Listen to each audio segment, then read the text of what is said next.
Hi there, and thank you for joining UnSCRIPted. I'm Angela Kashuba, Dean of the UNC Eshelman School of Pharmacy.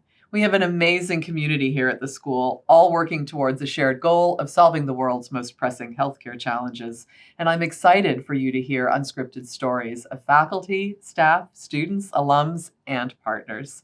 Today, I have invited Gina Upchurch, Founding Executive Director of Senior PharMassist, to my office for a conversation. Welcome, Gina, and thanks so much for joining me. Thanks for having me. So I think Senior PharMassist is an amazing program. Can you talk about how it started and what its mission is? Sure, absolutely. So Senior PharMassist got started really, I needed a summer project and really wanted to combine pharmacy with community-based sort of learning, and had the wonderful opportunity to interview lots of older adults, caregivers, providers working with older adults, and really came up with the idea that people needed more user-friendly access to medications. Mm-hmm. So we wanted to link access to medications with medication management. So we got a Duke Endowment grant to get started through the county hospital in Durham. And got going. Since then, we continued to do medication management to make sure that medicines are, that we're getting the benefits versus the risk. We're helping people pay for them. People go to their usual pharmacy. We give them a credit card, basically. Medicare pays first. We pay second to shrink co-payments for people. This just sounds like an amazing model as I'm thinking about my own parents aging and knowing what their health struggles are, having a place that will help them manage their medications and manage payments. It's just it's priceless, really. So have you been able to, or has anyone been able to replicate that in other places in the state?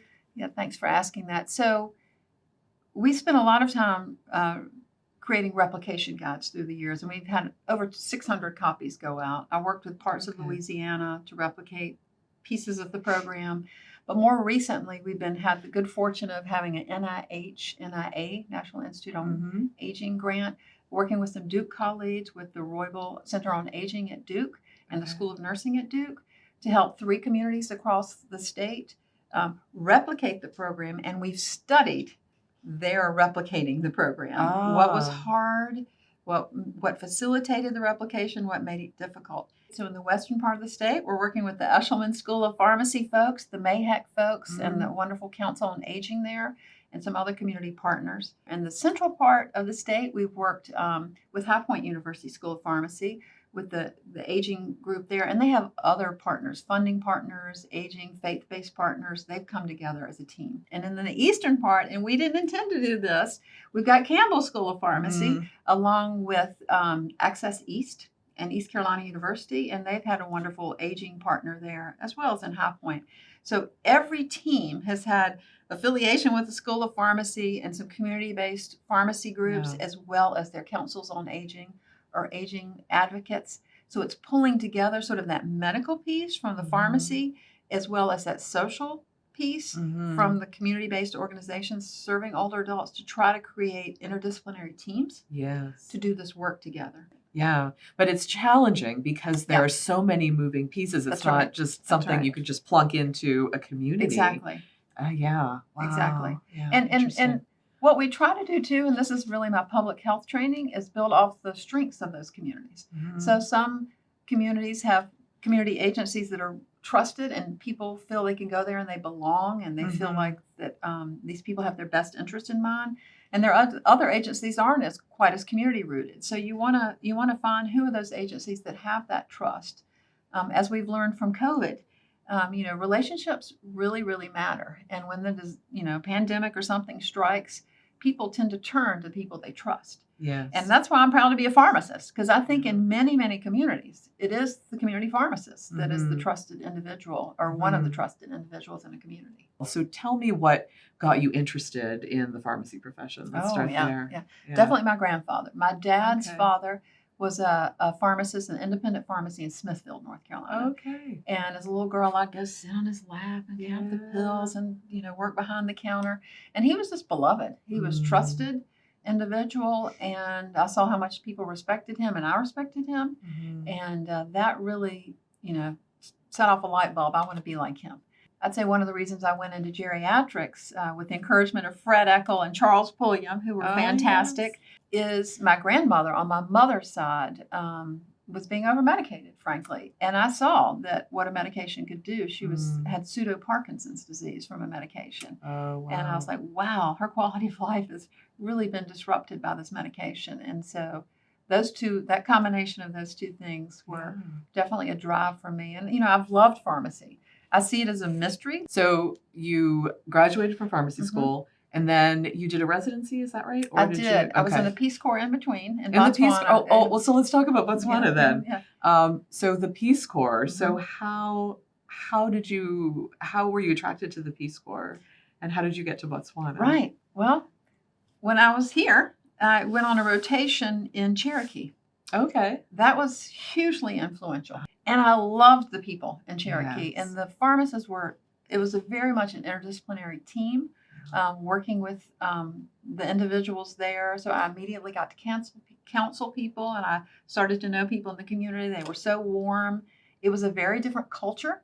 Yes. And I loved being there in a different culture and understanding that we can really appreciate each other, even though we don't come from the same background. Mm-hmm. And that really, I filled out my Peace Corps application when I was in Cherokee. And I thought, and that was 2 months, and it was hugely influential. So it was School of Pharmacy sending me to Cherokee that really was very influential.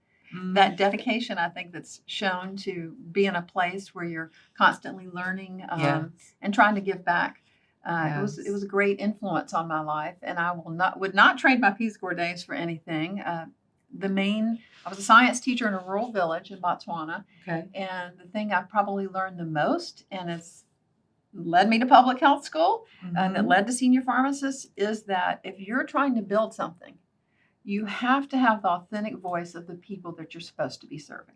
Yes. So if you are listening and you are being driven by what they say they need and how they need it, then you're going to be doing the right thing.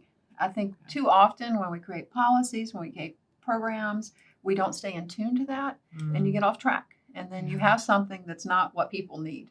That's amazing. Yeah. So do you have a favorite memory in Botswana? Something that kind of sticks with you? All the time. Well, there were 2 young boys who are now men, and I've been back 11 times. Oh, you have? I hope to plan to go back next year. So I'm Granny G when I go there. But it's probably the 2 of them. I mean, I taught at a junior high. They were younger, but they had dropped out of school because they didn't have the school fees. So I took care of all that, and they ate with me a lot for dinner. People were very warm. The first year was probably the hardest year because I didn't speak the language very well, and I was learning how to be a teacher. But the second year was probably the best year because it was in a beautiful place with loving people, and felt like I was making a difference. Can you talk a little bit about what led you to the School of Public Health and your experiences there? I did my residency in geriatrics here, and that really led me to it because I would meet so many people who could not afford their medicines. Remember, this was like 90, 91, 92. So there was no Medicare Part D. There was nobody, people weren't getting help with their medications. But I realized if there's going to be larger impact, you really need to think about policy and programming. And so that's why public health appealed to me. Okay. So I thought I wanted to do more public policy or policy work. I did do behavioral health education, and it fed into this. You want to be community rooted to create policies that make a difference. Yes. And so that's how I ended up going to public health school. Wow, it's critically important work. Right. If you had one piece of advice for our pharmacy students based on all of the impact that you've had, all of the experiences that you've had, what would it be? Follow your passion. Okay. Follow your passion. And before you follow your passion, get exposed to multiple things to figure out what that is. And I know sometimes for people it's a privilege to follow your passion because it may not make as much money. It may not do all these things. But if you're going to stay in it the long haul, do what you're passionate about, but do try to expose yourself to multiple things before you do that. People ask me about my work. I must be tired. You've been doing this. I've been at Senior PharmAssist, 30 years, going on 30 years next year. And I was like, you know what? doesn't feel like work. Mm. I just love it. I feel like I'm privileged every day to do what I do and to work with the people I work with. We work with fantastic folks. For the students, do try to expose yourself to different ways of being a pharmacist. There's so much pharmacists could do. Yeah. And pharmacists are also at an incredible intersection of healthcare and social care because they see on the front lines what's going on. Yes. They can make a tremendous difference in the health of a community. Yeah. So understand that you, in partnership and relationship with other people in the community, just have a lot to give to improve the lives of the people that you serve. That's terrific. Yeah. I have one more question Sure. for you. So you've taken care of a lot of people. You take care of a lot of people. What do you do to take care of yourself? Ooh, What good do you question. love to do? What do I love to do? Certainly family and friends and those relationships of supportive relationships are what hold me up. Yeah, that's terrific. Yeah, I love that. Well, so Gina, it's been wonderful to speak to you today. We are so proud to call you one of Thank our you. alums. You've been doing amazing, impactful work in the community for so many years, and you're really a model for others. And thank you so much Thank for your you. time today. Well, thank you. The School of Pharmacy just has a wonderful reputation, and rightfully so. And anything we can do to contribute, we're happy to. Thank you so much. Thank you. And I want to thank you all for watching. We love sharing stories of those who make the UNC Eshelman School of Pharmacy excellent. We hope you'll join us for the next episode of UnSCRIPted, conversations with people who are advancing medicine for life.